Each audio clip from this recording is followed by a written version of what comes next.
மக்களே, இந்த ஒரு காணொளியில நீங்க வந்து ஒரு டிசைன் அண்ட் டெவலப்மெண்ட்ல ஒரு ப்ராடக்ட் வந்து நீங்க டெவலப் பண்ணி மார்க்கெட்ல லான்ச் பண்ண போறீங்க அப்படின்ற ஒரு பட்சத்துல இந்த ஒரு காணொளி ஒரு பயனுள்ள ஒரு காணொளியா இருக்குங்க. ஸோ இன்னைக்கு நம்ம பார்க்க போற டாபிக் என்னன்னு வந்து பார்த்தீங்கன்னா, பேட்டன்ட்ஸ் அண்ட் பெஞ்ச் மார்க்கிங். பேட்டன்ட்ஸ்ன்றது என்னன்னா காப்புரிமை, பெஞ்ச் மார்க்கிங்ன்றது என்னன்னா இன்னொரு ப்ராடக்ட்டை நம்ம வாங்குறோம், வாங்கி பிரிச்சு பார்த்து டிஸ்அசெம்பிள் பண்ணி அதில் என்னென்ன மாதிரியான காம்போனன்ட்ஸ் இருக்குது, அவங்க என்னென்ன மாதிரிலாம் டிசைன் பண்ணியிருக்காங்க அப்படின்ற விஷயங்களை நம்ம வந்து தெரிஞ்சுப்போம். ஸோ முதல்ல நம்ம இந்த காப்புரிமையிலேருந்து போகலாம். காப்புரிமை எதுக்காக வாங்கணும் அப்படின்னு வந்து பார்த்தீங்கன்னா, இப்போ நீங்கள் வந்து கஷ்டப்பட்டு இந்த ஒரு பேனாவை வந்து தயார் பண்ணுறீங்க, ஓகேங்களா? இந்த பேனாவை நீங்கள் மார்க்கெட்டில் லான்ச் பண்ணுறீங்க. அது லான்ச் பண்ணதுக்கப்புறமா உங்களை பார்த்தே என்ன பண்ணிட்டாங்கன்னா ஒருத்தங்க இதே மாதிரியான பேனாவை அப்படியே காப்பி பண்ணி அவங்க வந்து மார்க்கெட்டில் புதுசாக வந்து லான்ச் பண்ணுறாங்க. ஸோ அப்போனா நீங்கள் இந்த ஒரு பேனாவை ரெடி பண்ணுறதுக்கான டிசைன் அண்ட் டெவலப்மெண்ட் ஃபேஸுக்காக நீங்கள் பல லட்சம் பல கோடி செலவு பண்ணியிருப்பீங்க. ஆனால் இன்னொருத்தவங்க வந்து பார்த்தீங்கன்னா ரொம்ப சிம்பிளாக உங்களோட நீங்கள் லான்ச் ஆன ப்ராடக்ட்டை வச்சு அவங்க வந்து வேற ஒரு டூப்ளிகேட் ப்ராடக்ட் லான்ச் பண்ணி போயினேன்ட்டாங்க. ஸோ அதை தடுக்கிறதுக்கு தான் வந்து பார்த்தீங்கன்னா இந்த பேட்டன்ட் காப்புரிமை அப்படின்றது வந்ததுங்க, ஓகேங்களா? ஸோ இந்த காப்புரிமை ரொம்ப நிறைய முக்கியமான விஷயங்கள்லாம் நம்ம வந்து தெரிஞ்சுக்க முடியுங்க. இப்போ உதாரணத்துக்கு எடுத்துக்கலாமே, இப்போ நீங்கள் வந்து இந்த ஒரு ப்ராடக்ட்டை வந்து தயாரித்து மார்க்கெட்டில் விற்கிறீங்க, அப்படின்ற பென் வந்து மார்க்கெட்டில் விற்கிறீங்க அப்படின்ற பட்சத்தில் உங்களுக்கு வந்து காம்படிட்டர் ஒரு 3 பேர் இருக்காங்க, ஓகேங்களா? ஸோ இப்போ நம்ம வந்து இந்த ஒரு ப்ராடக்ட்டை வந்து தயாரித்து இன்னைக்கு நம்ம வித்துட்டு இருக்கிறோம். பட் ஆனால் நம்மளோட காம்படிட்டர் ஃபியூச்சரிஸ்டிக்காக என்னென்னலாம் திங்க் பண்ணிட்டு இருக்கிறாங்க, அவங்களோட பைப் லைனில் என்னென்ன மாதிரியான ப்ராஜெக்ட்ஸ் எல்லாம் இருக்குது, அவங்க எந்த வருஷத்தில் என்ன மாதிரியான ப்ராடக்ட் லான்ச் பண்ணலான்னு இருக்கிறாங்க அப்படின்ற ஒரு விஷயத்த நீங்கள் எப்படி அஃபிஷியலாக தெரிஞ்சுப்பீங்க, ஓகேங்களா? அஃபிஷியலாக எப்படி தெரிஞ்சுக்க முடியும் அப்படின்னு வந்து பார்த்தீங்கன்னா இந்த காப்புரிமை மூலியமாக நம்மளால் தெரிஞ்சுக்க முடியும், ஓகேங்களா? இப்போ ஒரு 5 வருஷம் கழிச்சு இப்போ உதாரணத்துக்கு எடுத்துங்க, இந்த பெண்ணை வந்து நீங்கள் இப்படி ப்ரெஸ் பண்ணீங்க அப்படின்னா உங்களுக்கு நீடில் வந்து வெளியில் வரும். ஸோ அதுக்கான டெக்னாலஜி அந்த மெக்கானிசம்லாம் இருக்குது பார்த்தீங்களா, அதுக்கெல்லாமே கூட வந்து பார்த்தீங்கன்னா உங்களுக்கு காப்புரிமை இருக்குது. ஸோ அந்த மாதிரியான புது புது டெக்னாலஜி இப்போ நிறைய ஒரு பென் வந்தது. என்னன்னா இப்படி நம்மளுக்கு இப்படி திருப்பினா உங்களுக்கு வந்து பார்த்தீங்கன்னா நீடில் பெண்ணோட நாப் வெளில வரும், நம்ம எழுதலாம். அதுக்கப்புறமா நம்ம இப்படி திருப்பினோம்னா உள்ளே போயிடும். ஸோ இதுக்கெல்லாம் வந்து பார்த்தீங்கன்னா காப்புரிமை தான், ஓகேங்களா? ஸோ இந்த மாதிரியான புது புது டெக்னாலஜியில் நம்மளோட காம்படிட்டர் என்ன ஃபியூச்சரிஸ்டிக்காக திங்க் பண்ணிட்டு இருக்கிறாங்க அப்படின்றத நம்ம இன்றைக்கே தெரிஞ்சுக்கணும் அப்படின்னா, ஸோ அதுக்கு வந்து இந்த காப்புரிமை மூலியமாக நம்ம வந்து தெரிஞ்சுக்க முடியும். என்ன பண்ணுவாங்கன்னா, இப்போ உங்களோட காம்படிட்டர் புதுசாக வந்து ஒரு டெக்னாலஜி டெவலப் பண்ணுறாங்கன்ற பட்சத்தில் அவங்க காப்புரிமைக்கு போய் அப்ளை பண்ணுவாங்க. காப்புரிமைக்கு அப்ளை பண்ணும்போது என்ன ஆகும்னா, இது ஓப்பன் டு எவ்ரிபடி. நீங்கள் வந்து யாரெல்லாம் காப்புரிமைக்கு அப்ளை பண்ணியிருக்காங்களோ அப்ளை பண்ணுற காலகட்டத்திலே நீங்கள் வந்து தெரிஞ்சுக்கலாம். இப்போது ஏன்ற ஒரு கம்பெனி வந்து இந்த ஒரு காப்புரிமைக்காக அப்ளை பண்ணியிருக்காங்க அப்படின்ற டீட்டெயில்ஸ் வந்து நம்மளுக்கு வந்து கொடுப்பாங்க. ஸோ அந்த காப்புரிமைக்குன்னு சொல்லி தனியாக ஒரு டீம் இருக்குது. இந்த டீம் என்ன பண்ணுன்னா, யாரெல்லாம் என்னென்ன காப்புரிமை அப்ளை பண்ணுறாங்க அப்படின்றத நோட்டீஸ் பண்ணிக்கிட்டே இருக்கும். இப்போ நம்மளோட கம்பெனி இருக்குன்னா நம்ம கம்பெனிக்குள்ளேயே இந்த மாதிரி ஒரு குழு இருக்கும். ஸோ அந்த குழுக்கிட்ட நம்ம சொன்னோம் அப்படின்னா, இந்த ஒரு கம்பெனியை ஃபோக்கஸ் பண்ணுங்க, இவங்க ஏதோ புதுசில் ஒர்க் பண்ணிட்டு இருக்கிறாங்க அப்படின்னா அந்த மாதிரி இன்ஃபர்மேஷன் நம்மளுக்கு வந்து ஷேர் பண்ணுவாங்க. இப்போ நம்ம அந்த இன்ஃபர்மேஷனை பேஸ் பண்ணி நம்மளுடைய ஃபியூச்சர் ப்ராடக்ட்டை நம்ம என்னென்ன மாதிரி அவங்கள விட அட்வான்ஸாக நம்ம எப்படி எடுத்துகிட்டு போக முடியும் அப்படின்ற மாதிரி நம்ம இப்போதுலேருந்தே வந்து திங்க் பண்ண ஆரம்பிக்கலாம். நீங்கள் அந்த மாதிரி திங்க் பண்ண ஆரம்பிக்கல அப்படின்னு வச்சுக்கலாமே, நீங்கள் வந்து கொடுத்துட்டு இருக்கிறது இன்றைக்கி உங்களோட ப்ராடக்ட் தான் நம்பர் 1 ப்ராடக்டாக வந்து வெளியில் வித்துட்டு இருக்குது.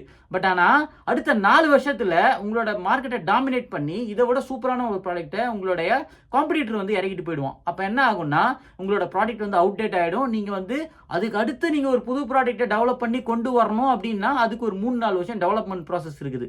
அப்போது நீங்கள் ஆல்மோஸ்ட் மார்க்கெட்டில் உங்கள் ஷேரை பயங்கரமாக இழந்துருவீங்க. ஸோ மார்க்கெட் காம்படிட்டிவ்னஸ் அப்படின்னு சொல்லுவாங்க. மார்க்கெட்டில் ஃபியூச்சரில் என்ன வருது அப்படின்றது தெரியாமல் நீங்கள் பாட்டு இன்றைக்கி நம்ம வந்து சூப்பராக நம்ம போயிட்டு இருக்குதுப்பா, நம்ம தான் நம்பர் 1 சேல்ஸ் அப்படின்னு நினச்சிருந்தீங்கன்னா உங்களை மாதிரி ஒரு முட்டாள் இருக்கவே முடியாது. ஏன்னா நம்மளை விட காம்படிட்டர் வேறு எதனா புது ப்ராடக்ட்டில் ஒர்க் பண்ணிகிட்டே இருப்பான். அவன் எதில் ஒர்க் பண்ணுறான்னு தெரிஞ்சு அவனுக்கு முன்னாடி நம்ம வந்து ஒரு புது ப்ராடக்ட்டை லான்ச் பண்ணி அவனை வந்து நம்ம பிரேக் பண்ணணும். அதுக்கு வந்து அவன் எதில் வேலை பார்க்குறான் அப்படின்றது தெரியணும். அதை தெரிஞ்சுக்கிறதுக்கு இந்த பேட்டன்ட்ன்றது ரொம்ப ரொம்ப முக்கியமான ஒரு விஷயம், ஓகேங்களா? ஸோ அடுத்தது வேறு இன்னொரு மூலியமாகவும் வந்து நம்மளோட காம்படிட்டர் எதில் ஒர்க் பண்ணுறாங்கன்றது தெரிஞ்சுக்கலாம். அது எதுலன்னு வந்து பார்த்தீங்கன்னா சப்ளையர் செயின் அப்படின்னு சொல்லுவாங்க. இப்போ நீங்கள் வந்து ஒரு சப்ளையர் செயின் வச்சுருப்பீங்க. அந்த சப்ளையர் செயினுக்குள்ளே உங்களோட காம்படிட்டரும் வந்து பார்த்தீங்கன்னா எதனா ஒரு ப்ரோட்டோடைப் பார்ட்ஸ் பண்ணி கொடுங்க, அந்த மாதிரியான சின்ன சின்ன தகவல் வரும். இது வந்து பார்த்தீங்கன்னா யூஸ்வலாக வந்து ஹியூமன் லீக்ஸ் மூலியமாக தான் வந்து வரும்னு வச்சுக்கோங்களேன். இது வந்து அந்தளவுக்கு ஒரு அஃபிஷியலான விஷயம் இல்லை அப்படின்னாலும், ஆனால் இந்த மாதிரியும் வந்து தரவுகளை வந்து சேகரிப்பாங்க. ஸோ அது சேகரிக்கிறதுக்கு மூலியமாக அடடா இன்னும் அவன் இந்த ஒரு ப்ரோட்டோ வந்து சொல்கிறானே, அந்த ப்ரோட்டோவோட இன்ஃபர்மேஷன் மட்டும் நம்மளுக்கு தெரிஞ்சாலே போதும். அப்போ வந்து எதில் அவன் ஒர்க் பண்ணிட்டு இருக்கிறான் அப்படின்றத நம்மளால் வந்து புரிஞ்சிக்க முடியும். ஸோ இதுக்கு வந்து மார்க்கெட் அனாலிஸ்ட்னு இருப்பாங்க. அவங்க வந்து கிளியராக வந்து ஃபோர்காஸ்ட் பண்ணி கொடுத்துருவாங்க. அடுத்த 5 வருஷத்தில் இவன் இந்த ஒரு ப்ராடக்ட் லான்ச் பண்ண போகிறான், இந்த ப்ராடக்ட் இவன் டார்கெட் பண்ணுறது இந்த ஒரு மார்க்கெட்டுக்கு அப்படின்ற ஒரு விஷயங்கள் எல்லாமே வந்து அவங்க அதுலேருந்து எடுத்து நம்மளுக்கு வந்து கொடுத்துருவாங்க. ஸோ அதனால் நம்ம காம்படிட்டரை விட நம்ம வந்து புது புது பைப்லைனில் நம்ம என்னென்ன மாதிரியான ப்ராஜெக்ட்ஸுக்கெல்லாம் வைக்கணும் அப்படின்னு நம்ம இப்போவே வந்து பிளான் பண்ணிக்கலாம். ஓகேங்களா? ஸோ அவன் வந்து உடனே லான்ச் பண்ணி அந்த ஒரு பெரிய சர்ப்ரைஸ் கிடைச்சி நம்ம வந்து அடடா நம்ம விட்டோமே அப்படின்னு இல்லாமல் நம்ம இயர்லி ஸ்டேஜில் தெரிஞ்சுக்கிறது ரொம்ப ரொம்ப முக்கியமான ஒரு விஷயம். ஸோ அது மட்டும் இல்லாமல் இப்போ உதாரணத்துக்கு எடுத்துக்கிட்டிங்கன்னா இந்த மாதிரி காப்புரிமை நீங்கள் வாங்கினீங்க அப்படின்னா இப்போ யூஎஸில் வாங்கினீங்க அப்படின்னா உங்களுக்கு 20 இயர்ஸ் வரைக்கும் 15 இயர்ஸ் 20 இயர்ஸ் அந்த மாதிரி ஒரு லிமிடேஷன் இருக்குது. இப்போ இந்த ஒரு பெண்ணோட டிசைனுக்கு நீங்கள் காப்புரிமை வாங்கிட்டீங்க அப்படின்னா இப்போ உங்களோட காப்புரிமையை மற்றவங்க யூஸ் பண்ணோம் அப்படின்ற ஒரு பட்சத்தில் உங்களுக்கு பேமெண்ட் வந்து ஒரு ஒரு பொருளுக்கும் இவ்வளோ அமௌண்ட் அப்படின்ற ஒரு டீலிங்க்கு வருவாங்க. நம்ம அது அஃபிஷியலாக வந்து அதை நம்ம இந்த காப்புரிமை பெற்றவங்க வந்து பார்த்திங்கன்னா அது ஒரு மணி இயர்னிங் அவங்க வந்து வச்சுக்க முடியும். ஸோ அது மட்டும் இல்லாமல் வந்து பார்த்திங்கன்னா ஒரு சில பேர் காப்புரிமைக்காகவே இப்போ இந்த காப்புரிமை நீங்கள் வாங்கியிருந்தீங்க அப்படின்ற ஒரு பட்சத்தில் உங்களுக்கு வந்து பார்த்திங்கன்னா இப்போ ஹெச்எஸ்பி ஹைலி ஸ்கில்டு விசா அந்த மாதிரிலாம் வந்து ஜப்பானில் இருக்குது. ஸோ அந்த மாதிரியான ஆட்களுக்கு வந்து பார்த்திங்கன்னா இவங்களெல்லாம் நம்ம விட்டுறக்கூடாது, இவங்களை நம்ம பயன்படுத்திக்கணும் அப்படின்றதுனால நிறைய கண்ட்ரிஸ் உங்களுக்கு வந்து விசா ரிலேட்டடான விஷயங்களாக இருக்கட்டும், உங்களுக்கு பெர்மனன்ட் ரெசிடென்ஸாக இருக்கட்டும், அதுக்கெல்லாம் பாயிண்ட் சிஸ்டத்தில் வந்து ஜப்பான்லேயே வந்து பார்த்தீங்கன்னா உங்களுக்கு வந்து தராங்க. ஸோ இந்த ஒரு காப்புரிமை மூலியமா உங்களுக்கு பேட்டன்ட் இன்ஃப்ரிங்மெண்ட் அப்படின்னு சொல்லுவாங்க. அதாவது என்னன்னா நீங்கள் ஒரு ப்ராடக்ட்டை வந்து இந்த மாதிரி பெண்ணை வந்து நீங்கள் டிசைன் பண்ணுறீங்க, பட் ஆனால் இதே மாதிரியான பெண்ணை வேற யாருன்னா யூஎஸில் கூட நீங்கள் இந்தியாவிலேருந்து ஒரு பெண்ணை டிசைன் பண்ணியிருக்கீங்கப்பா, யூஎஸில் வந்து இதே மாதிரியான ஒரு பெண்ணோட கான்செப்டில் வந்து ஒருத்தர் காப்புரிமை வாங்கி வச்சிருக்காரு அப்படின்ற ஒரு பட்சத்தில் நீங்கள் வந்து என்ன பண்ணுறீங்க, இந்த விஷயம் தெரியாமலே இந்த ப்ராடக்ட் வந்து லான்ச் பண்ண போகிறீங்க மார்க்கெட்டில். லான்ச் பண்ண உடனே உங்களுடைய காம்படிட்டரோ அவருக்கு வந்து பார்த்தீங்கன்னா இந்த மாதிரி ஒரு பெண்ணு லான்ச் ஆகிருக்கு, அது அவர் வச்சிருக்கிற காப்புரிமை மாதிரியே இருக்குது அப்படின்னா வந்து அவங்க வந்து போனாங்க அப்படின்னா அவங்களுக்கு பக்கம் தான், ஆனால் அவங்க தான் ஆல்ரெடி காப்புரிமை வச்சுருக்காங்க இல்லைங்களா? ஸோ அதனால் அவங்க தான் வந்து பார்த்தீங்கன்னா இதில் சக்சீட் ஆவாங்க. நம்மளுக்கு மிகப்பெரிய ஒரு பெனால்ட்டி, அது மட்டும் இல்லாமல் நம்ம இந்த ப்ராடக்ட் லான்ச்சே வந்து நம்மளுக்கு தள்ளி போகிறதுக்கான வாய்ப்புகள் இருக்குது. ஸோ அதனால் வந்து பார்த்தீங்கன்னா காப்புரிமை அப்படின்றது நம்ம டிசைன் அண்ட் டெவலப்மெண்ட்டில் இருக்கிறவங்களுக்கு ரொம்ப ரொம்ப முக்கியமான ஒரு விஷயம். அடுத்த ஒரு டாபிக் வந்து பார்த்தீங்கன்னா பெஞ்ச் மார்க்கிங். இது வந்து பார்த்தீங்கன்னா ரொம்ப ஒரு பெரிய டாபிக் அப்படின்னாலும் நம்ம இதை ரொம்ப ஷார்ட்டாக பார்க்கலாங்க. என்னென்னு வந்து பார்த்தீங்கன்னா பெஞ்ச் மார்க்கிங்கிறது என்ன? இப்போ நீங்கள் வந்து ஒரு பெண்ணை நீங்கள் வந்து டிசைன் பண்ண போகிறீங்க அப்படின்ற ஒரு பட்சத்தில் இனிஷியல் ஸ்டேஜில் நம்மளுக்கு வந்து நிறைய விஷயங்கள் வந்து நம்மளுக்கு தேவை. இன்ஃபர்மேஷன் வந்து நம்ம கேதர் பண்ணுறது ரொம்ப ரொம்ப முக்கியமான ஒரு விஷயம். நீங்கள் என்ன தான் வந்து யோசிச்சு நீங்கள் இன்னோவேட்டிவாக பண்ணாலும் நம்மளோட லிமிட்ஸ்ன்றது ஒரு சர்டைன் லிமிட் வரையும் தான் இருக்கும். ஓகேங்களா? ஆனால் இதுவே ஒரு 10 பெண்ணை நீங்கள் வாங்கிட்டு வந்து வைக்கிறீங்க, 10 பெண்ணை எடுத்துன்னு வந்து கம்பேர் பண்ணி பார்த்துட்டு நீங்கள் ஒரு புது பெண்ணை டெவலப் பண்ண போகிறோம் அப்படின்னும் போது அந்த 10 பெண்ணில் என்னென்னலாம் மைனஸ் இருக்குது. ஸோ அந்த 10 பெண்ணோட cost wise BOM bill of materials அப்படின்னு சொல்லுவாங்க. இப்போ இந்த கேப் இருக்குது, இந்த கேப் ஒரு பில் ஆஃப் மெட்டீரியலில் ஒன்று. ஸோ இது கீழே வந்து பார்த்தீங்கன்னா இன்னொரு கேப் இருக்குது, இது பில் ஆஃப் மெட்டீரியலில் ஒன்று. ஸோ இந்த பக்கம் ஒரு நீடில் இருக்குது, ஸோ இந்த பக்கம் ஒரு நீடில் இருக்குது. இதை நீங்கள் டிஸ்அசம்பிள் பண்ணிங்கன்னா என்னென்னலாம் காம்பனண்ட் வருதோ இது வந்து பில் ஆஃப் மெட்டீரியல்ஸ் அப்படின்னு சொல்லுவாங்க.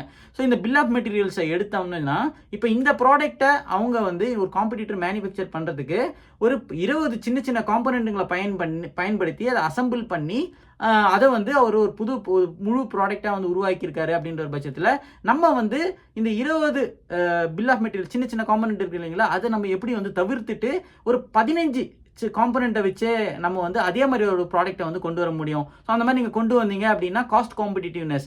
அவர் வந்து 20 ப்ராடக்ட் சின்ன சின்ன குட்டி ப்ராடக்ட்டுங்களை அசம்பிள் பண்ணி ஒரு ப்ராடக்ட்டை டெவலப் பண்ணுறாரு. அதே அந்த ப்ராடக்டோட ஃபங்க்ஷனுக்கு நீங்கள் ஒரு 15 சின்ன சின்ன காம்பனண்ட் வச்சு நீங்கள் பண்ண போகிறீங்க அப்படின்னும் போது உங்களுக்கு காஸ்ட் வந்து கம்மி பண்ண முடியும் காம்படிட்டரை விட. ஸோ அது மட்டும் இல்லாமல் நம்மளுக்கு இன்னோவேட்டிவ் ஐடியாஸ் நிறைய வந்து மற்ற ப்ராடக்ட்டுங்களை நம்ம பிரித்து பார்க்கும்போது நம்மளுக்கு வந்து தெரிய வருங்க. ஸோ அதனால் வந்து இப்போ அசம்பிளியை கூட எடுத்துக்கலாமே, அசம்பிளி கூட ரொம்ப ரொம்ப முக்கியமான ஒரு விஷயம். ஏன்னா ஒரு 20 ப்ராடக்ட்டை நீங்கள் வந்து அசம்பிள் பண்ணியிருக்கிறது நம்மளோட காம்படிட்டர் ரொம்ப கஷ்டப்பட்டு வேற ஒரு முறையில் வந்து அசம்பிள் பண்ணியிருக்காரு அப்படின்ற பட்சத்தில் நம்ம அந்த ப்ராடக்ட்டுங்களை பிரித்து பார்க்கும்போது தெரியும் அவங்கக்கிட்ட என்னென்னலாம் நெகட்டிவ் இருக்குது அந்த ப்ராடக்ட்லன்னு சொல்லிட்டு. ஸோ நம்ம என்ன பண்ணலான்னா ஓகே இதை விட நம்ம இப்படி பண்ணால் பெஸ்ட்டாக பண்ணலாமே, அப்போ நம்ம வந்து அசம்பிளியோட டைம் இந்த சைக்கிள் டைம் அப்படின்னு சொல்லுவாங்க, இந்த சைக்கிள் டைமை நம்ம வந்து கம்மி பண்ணுறது மூலியமாக நம்ம காஸ்ட்டை வந்து கம்மி பண்ண முடியுமே அப்படின்ற ஒரு விஷயங்கள் எல்லாமே வந்து நீங்கள் ஒரு 10 ப்ராடக்ட்டை பிரித்து பார்க்கும்போது தான் வந்து நம்மக்கிட்ட என்ன ப்ளஸ் இருக்குது, நம்மக்கிட்ட என்ன மைனஸ் இருக்குது, அந்த காம்படிட்டிவ் ப்ராடக்ட்ஸில் என்ன பாசிட்டிவ் இருக்குது, என்ன மைனஸ் இருக்குது அப்படின்னு நம்ம தெரிஞ்சுக்கிட்டு ஒரு ப்ராடக்ட்டை நம்ம டெவலப் பண்ணோன்னு வச்சுக்கோங்களேன். உண்மையிலேயே வந்து இந்த சைக்கிள் டைமை கம்மி பண்ணுறது, அதாவது அசம்பிளி டைமை கம்மி பண்ணுறது, அது இல்லாமல் நீங்கள் இந்த 20 காம்போனண்ட்டுக்கு இல்லாமல் வெறும் வந்து ஒரு 15 காம்போனண்ட் சின்ன சின்ன பார்ட்ஸுங்களை வச்சு ஒரு காம்போனண்ட்டை நம்ம அதே ஃபங்க்ஷனை நம்ம கொண்டு வர முடியும். அந்த மாதிரியான விஷயங்களுக்கான கிரியேட்டிவிட்டி இருக்குது பார்த்தீங்களா, அது வந்து இந்த பெஞ்ச் மார்க் மூலியமாக வந்து டெவலப் பண்ணிக்க முடியுங்க. இந்த மாதிரி பேட்டன்ட், காப்புரிமை, இந்த பெஞ்ச் மார்க்கிங் ரிலேட்டடான விஷயங்களை நீங்கள் வந்து பண்ணி பார்த்து அதோட எக்ஸ்பீரியன்ஸை கெயின் பண்ணி நீங்கள் ஒரு ப்ராடக்ட்டை டெவலப் பண்ணீங்கன்னு வச்சுக்கோங்களேன், ஒண்டர்ஃபுல்லான ஒரு ப்ராடக்ட்டை வந்து உங்களால் வந்து லான்ச் பண்ண முடியும். நீங்கள் வந்து மார்க்கெட்டில் இந்த பேட்டன்ட்டான விஷயங்கள் தெரிஞ்சுக்கிட்டு நீங்கள் பண்ணும்போது மார்க்கெட் காம்படிட்டிவ்னஸாக உங்களால் வந்து ப்ராடக்ட்டை திரும்ப சேர்க்க முடியும். இப்போதைக்கு மட்டும் இல்லாமல் லாங் டேர்முக்கும் வந்து நம்ம ஒரு புது ப்ராடக்ட்டை திரும்ப போயிட்டு லான்ச் பண்ணி நம்ம காம்படிட்டருக்கு வந்து நம்ம டஃப் ஃபைட்க்கு வந்து கொடுக்க முடியும். ஹோப் இந்த காணொலி ஒரு பயனுள்ள ஒரு காணொலியாக இருந்திருக்கும்னு நினைக்கிறேன். இந்த காணொலி உங்களுக்கு பிடிச்சிருந்ததுன்னா லைக் பண்ணுங்க, எங்களோட சேனலை சப்ஸ்கிரைப் பண்ணுங்க. அடுத்து ஒரு நல்ல காணொலி நீங்க என்ன நினைக்கிறீங்க அப்படின்ற ஒரு டாபிக் பத்தி பேசணும்னு நினைச்சீங்கன்னா ஒரு ப்ராடக்ட் டிசைன் அண்ட் டெவலப்மெண்ட்டை பத்தி கண்டிப்பா உங்களோட கருத்துக்களை கருத்துரை பகுதியில் பதிவு பண்ணுங்க.